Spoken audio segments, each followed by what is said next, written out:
The alarm on my ship screamed before I even opened my eyes. Red light filled the cabin. Something was breaking through my outer hull, and I had less than 2 minutes to decide if I was going to fight for what was mine or lose it forever.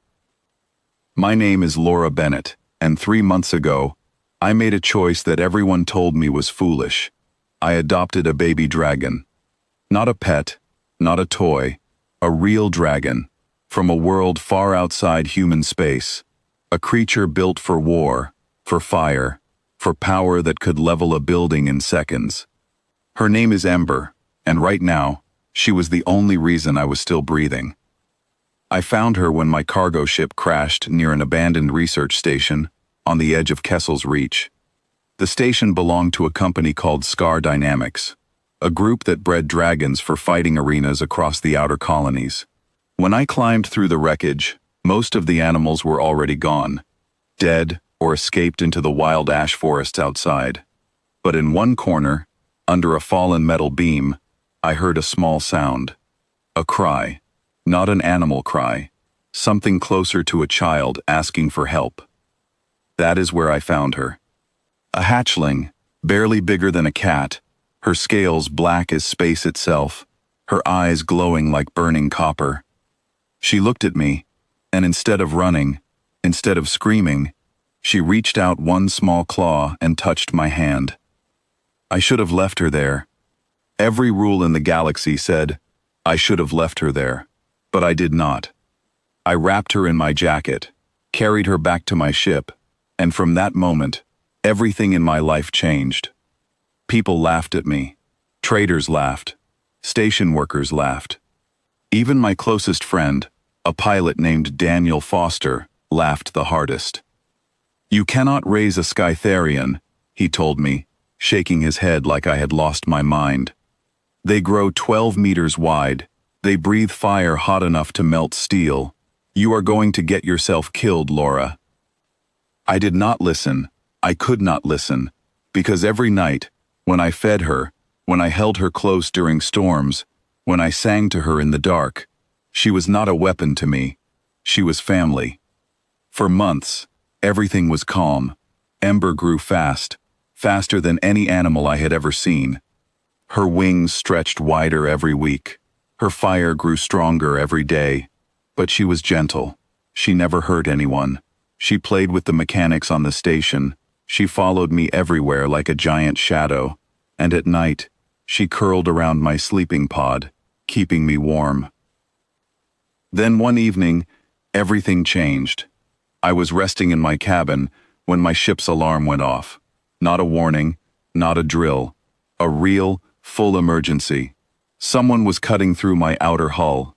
I grabbed my flashlight and ran toward the sound. My heart was pounding so hard I could feel it in my throat. Through the small window in the corridor, I saw 2 figures in heavy armor, moving fast, carrying strange metal devices that hummed with electric energy. They were collectors, bounty hunters sent to take Ember back. Scar Dynamics had found out where she was. To them, she was not a living being. She was property, a weapon that had escaped their control, and they wanted her back, dead or alive. I ran toward Ember's resting area, shouting her name, but before I could reach her, I heard it. A sound that shook the entire ship, deep, powerful, alive. It was her roar. The corridor lights flickered from the force of it. I froze in place, my hand against the cold metal wall, watching as she rose to her full height for the first time since I had known her. She was no longer the small creature I had carried in my jacket. She was massive now, her wings filling the entire hallway, her eyes glowing brighter than I had ever seen them. The 2 hunters stopped moving. I could see fear in their eyes even through their helmets. One of them lifted his weapon, but before he could aim it, Ember let out a burst of fire, not toward them, but into the metal wall beside them, a clear and powerful warning. "Get off my ship," I shouted, my voice shaking but steady enough to be heard. The hunters looked at each other, then at Ember, who was now stepping forward, her claws scraping against the metal floor with every move. She did not attack them. She did not need to. Her presence alone was enough to make grown men in heavy armor turn and run toward the exit they had come from. Within seconds, they were gone, sealing themselves back into their shuttle and disappearing into the darkness of space. I stood there, breathing hard, my hands still shaking. Ember turned to look at me, her enormous head lowering slowly until it was close to my level. She made a soft sound, almost like a question, checking if I was safe. "I am okay," I whispered, placing my hand on her scales. "You did it. You protected us." But I knew this was not over. Scar Dynamics would not give up so easily. A company that valuable does not lose 4 million credits worth of property and simply walk away.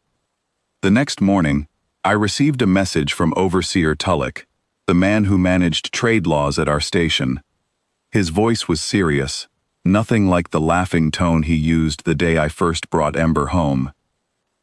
"Laura," he said, "Scar Dynamics is filing an emergency order. They are calling Ember a danger to the public. If the council agrees, they will send an entire fleet to take her by force." My stomach dropped. This was not just about one ship or 2 hunters anymore. This was about losing her completely, maybe even losing her life. I had 3 days before the council meeting, 3 days to prove that Ember was not a weapon, that she was not a danger, that she deserved to live free. I spent those 3 days gathering everything I could. Video records of her gentle behavior. Testimonies from station workers who had seen her play safely with children through observation windows. Reports from engineers who had watched her help move heavy equipment without ever causing harm. Daniel, the same friend who once laughed at me, now stood beside me every step of the way. "I was wrong," he admitted one night, watching Ember rest peacefully beside my ship. "She is not what they say she is."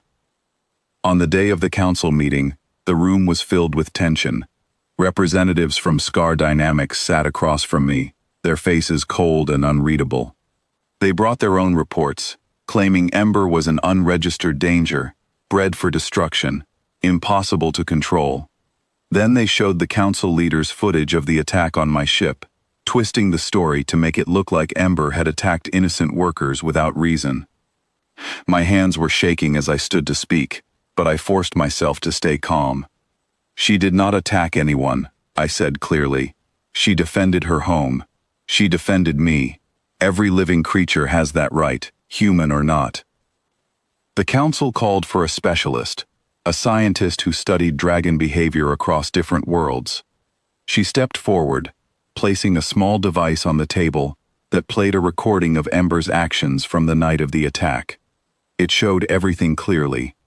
The warning fire aimed away from the hunters, the way she stepped back the moment they retreated, the way she checked on me instead of continuing to fight.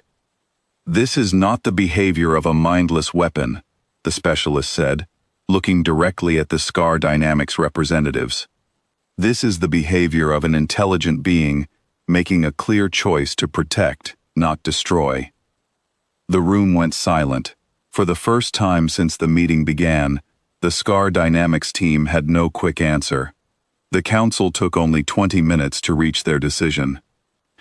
Ember was declared a protected being, free from any ownership claims, free to remain with me as her guardian, not her owner. When I stepped outside the council building, Ember was waiting exactly where I left her, curled up near the entrance, her copper eyes locking onto mine the moment the doors opened. She rose immediately, moving toward me with surprising gentleness for something her size, lowering her head until it rested against my shoulder. "We did it," I whispered, wrapping my arms around her as far as they could reach. "You are free now. Really free." Word spread fast across the station. The story of the human who adopted a dragon, and the dragon who saved her without ever needing to cause harm, became known throughout every trading post in that part of space. People who once laughed at me now looked at Ember with something closer to respect, maybe even awe. Children waved at her through windows. Traders who once feared getting near my ship now greeted us with quiet nods of understanding. Scar Dynamics never returned. Their legal team quietly dropped every remaining claim once word got out about how badly the hearing had gone for them. No company wanted to be known as the group that tried to hurt something so clearly gentle, so clearly loyal. Months passed, and Ember continued to grow, until she was fully the size the old records described. Wings wide enough to block out starlight, strong enough to reshape stone if she wanted to. But she never changed who she was inside. She still curled beside my ship every night. She still followed me through the station like an oversized shadow. She still lowered her head gently whenever I reached out to touch her. Sometimes, late at night, I think back to that day in the wreckage when I found a small, frightened creature crying under broken metal. I think about how easy it would have been to walk away, to leave her behind like everyone expected me to. But I did not walk away. And because I stayed, because I chose to care instead of fear, I did not raise a weapon. I raised a protector, a friend, a family member who happened to have wings and fire instead of hands and words. Nobody laughs anymore when they hear my story. They understand now what I understood from the very beginning. Sometimes the most powerful beings in the galaxy are not dangerous because of what they were built to do. They are powerful because of what they choose to become and who they choose to protect.